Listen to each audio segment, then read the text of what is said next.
Have you ever experienced this? You ask God to provide for you, pero you're trying to control everything yourself. May income ka nga, pero wala kang peace. And the more you chase money, the more anxious you become. If you experience this is the video for you. Hi there, this is Chinkitan, your pambansang wealth coach. Right now, I just want to start a new series, no, na iba. Kasi I do reflection every single morning, and then sa reflection ko, after that, I pray. So I want to share with you yung parang na-experience ko recently kung ano yung sinasabi ng Diyos para sa akin. And I hope that this can also minister to you. Pero tungkol pa rin to sa pera. Okay? Ultimate goal natin kung bakit tayo nagtatrabaho is we want to achieve financial security, financial freedom. Pero in reality, ang gusto talaga natin is peace. Do you agree? I realize this when you stop forcing what only God can do. Ang nakaka-stress talaga is you trying to control the things that you cannot. Agree? Kaya nga sa episode natin na ito, I'll help you to shift from yun nga, I can do it to I can do all things through Christ who strengthens me. And believe me, I learned it the hard way. So, ginawa ko na yung lahat. Kaya ayokong magkamali ka. So, right now, I want you to be honest. Ikaw ba umabot ka na sa punto ng buhay mo na talagang sobra ka ng pagod sa pagiging busy, sobra ka ng pagod sa pagbabayad ng bill, sobra ka ng pagod sa obligasyon ng buhay mo? Type me kung ikaw yung kinakausap ko ngayon. Kaya nga minsan ang feeling talaga natin, yung parang ginagawa mo na yung lahat, pero yun nga, nagpe-pray ka naman, nagpaplano ka, pero feeling mo, wala pa rin nangyayari. Bagot ka pa rin, nag-aalala ka pa rin about timing, about pera, di ba? You have the fear of the future, you have the fear of the unknown. Alam mo, ito lang let me tell you the truth and the truth will set you free. Pag yan ang na-experience mo, hindi ka nag-iisa. Bakit? Reality is this. Sometimes we always ask for the provision, di ba? Nagpe-pray tayo, pero we forget the provider.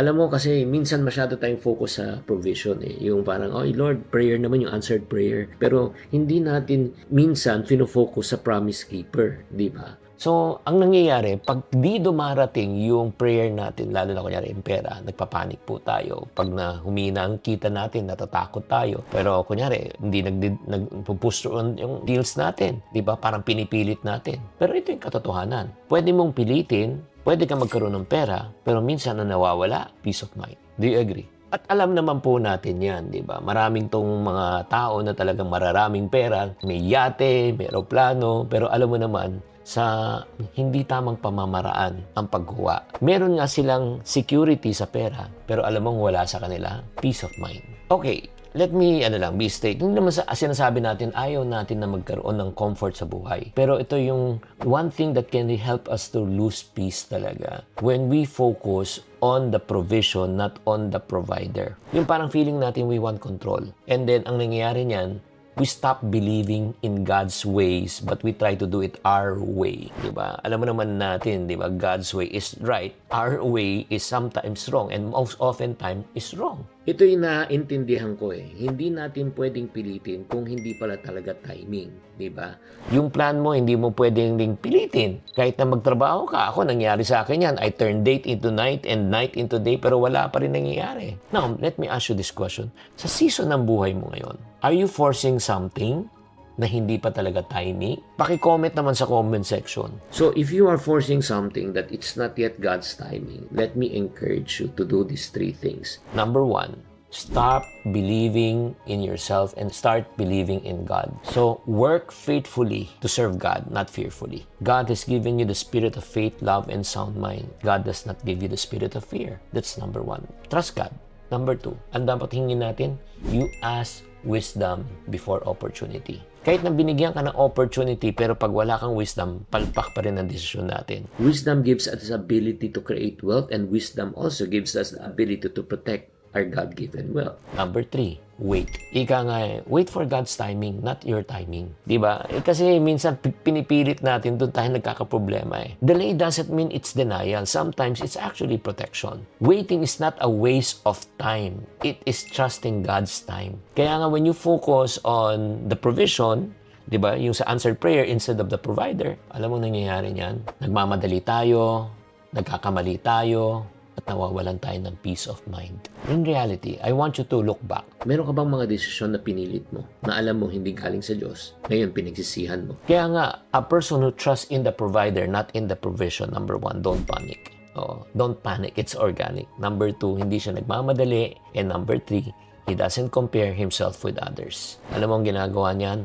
Focus lang siya. Just like when Peter, di ba, saw God in the middle of a storm, when he was focused on God, he was able to walk on water.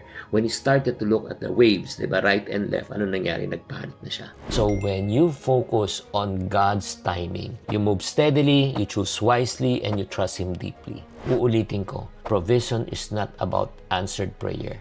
It's about the person who will answer your prayer. Provision, it's not about the provision. It's about the provider. Provision, it's not about money. It's all about God's wisdom, timing, and strength. So my question to you is this, my final question. Ano kailangan mo baguhin this week so you can stop forcing and start trusting God's timing?